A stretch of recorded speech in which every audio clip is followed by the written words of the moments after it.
El antiguo régimen es un término utilizado para describir el sistema político, social y económico que prevaleció en Europa antes de las grandes transformaciones que trajeron la Revolución Francesa de 1789 y, en menor medida, la Revolución Industrial, desde principios del siglo XVIII hasta finales del siglo XIX, cerca del año 1900.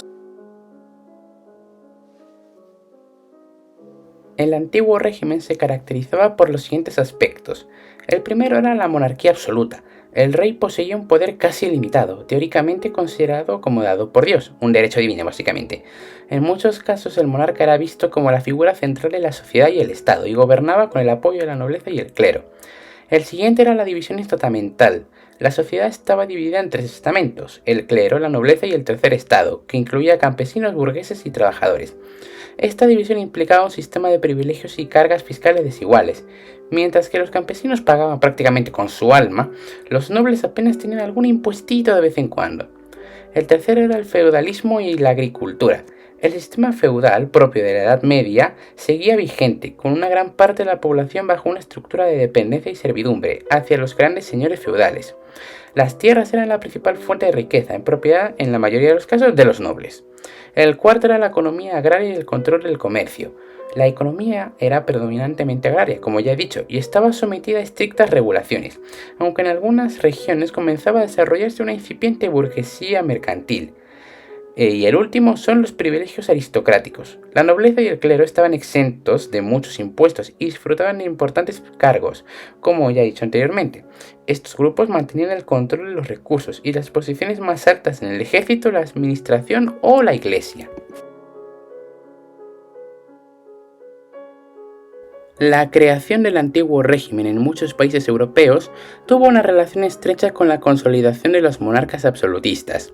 Entre los casos más importantes destacan, primero, Francia.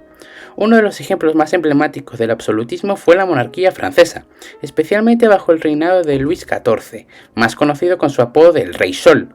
Luis centralizó el poder en torno a la figura del monarca, con la famosa frase «El Estado soy yo», lo que resumía el concepto del absolutismo. Durante su reinado, Francia vivió un esplendor cultural, pero también las tensiones sociales comenzaron a gestarse debido a la sobrecarga fiscal sobre los campesinos y la nobleza. El segundo caso es España. Durante los siglos XVII y XVIII, España vivió bajo una monarquía absolutista, en la figura de la dinastía de los Habsburgo, de origen alemán, y posteriormente con la dinastía de los Borbones, de origen francés, cuyo descendiente, por cierto, sigue reinando actualmente en España.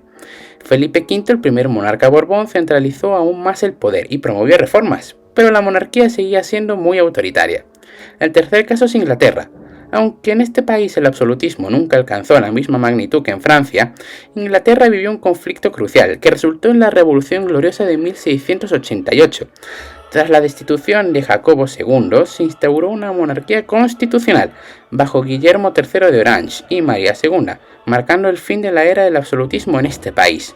El cuarto es Austria, en ese momento más conocido como Archiducado de Austria. El absolutismo en este país se consolidó bajo la dinastía de los Habsburgo en el siglo XVIII, especialmente bajo los reinados de Carlos VI y María Teresa. Sí, si alguien se lo está preguntando, los Habsburgo llegaron a gobernar dos países. Esta dinastía centralizó el poder monárquico, eliminando las influencias de los estados feudales y fortaleciendo el control del emperador. Y el último caso es Prusia, más conocido actualmente como Alemania. Durante el siglo XVIII, especialmente bajo los reinados de Federico Guillermo I y Federico II, apodado el Grande, se consolidó el absolutismo en este país. Estos monarcas centralizaron el poder en la figura del rey, estableciendo un gobierno autoritario con control sobre el ejército y la burocracia. Esta concentración de poder ayudó a Prusia a convertirse en una gran potencia, culminando en la creación del Imperio Alemán en 1871.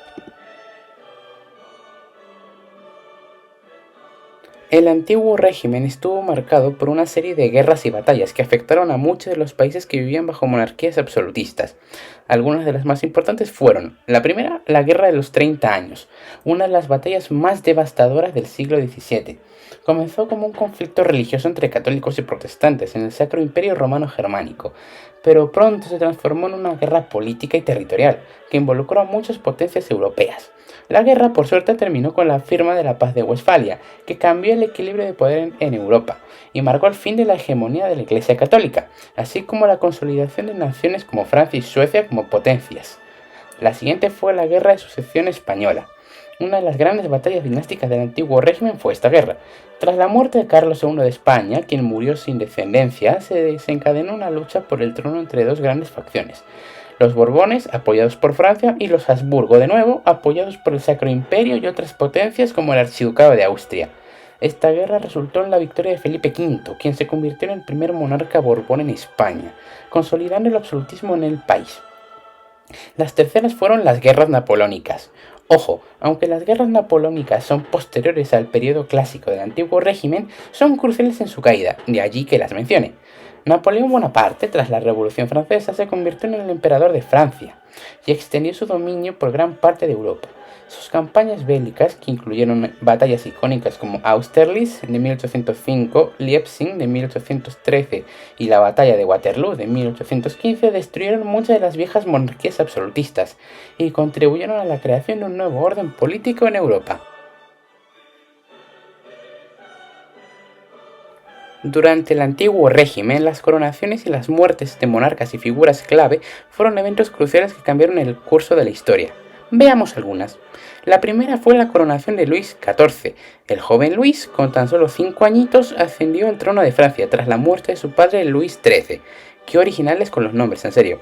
Su reinado representó la consolidación del absolutismo. Fue coronado en Reims y durante su vida transformó a Francia en una de las monarquías más poderosas y centralizadas de Europa.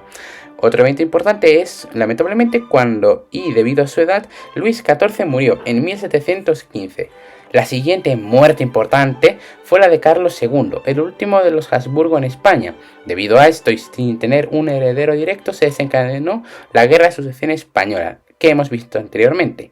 Y por último está la ejecución de Luis XVI, uno de los eventos más simbólicos del final del antiguo régimen. Y fue durante la Revolución Francesa cuando Luis XVI, en 1793 concretamente, acabó sin cabeza gracias al filo de la guillotina. Su muerte representó el fin del absolutismo en Francia y fue un momento decisivo en el proceso de democratización de Europa. El Palacio de Versalles. Durante el reinado de Luis XIV, el Palacio de Versalles se convirtió en el centro del poder político y social de Francia. Fue diseñado para impresionar a la nobleza y mantenerla bajo el control del rey. El barroco. El arte y la cultura del antiguo régimen estuvieron profundamente influenciados por el estilo barroco, que reflejaba el poder, la magnificencia y la religiosidad. Obras de Caravaggio o Bernini son ejemplos de este estilo. La corte de Luis XV fue famosa por sus intrigas y el lujo que rodeaba a la nobleza. Fue durante su reinado que surgieron figuras como Madame de Pompadour, su amante favorita, quien tuvo una enorme influencia en la política. Y por último, la censura. Durante este periodo la censura fue una herramienta común para controlar las ideas y la información. Sin embargo, las ideas de la Ilustración comenzaron a expandirse lentamente y a desafiar el poder absolutista.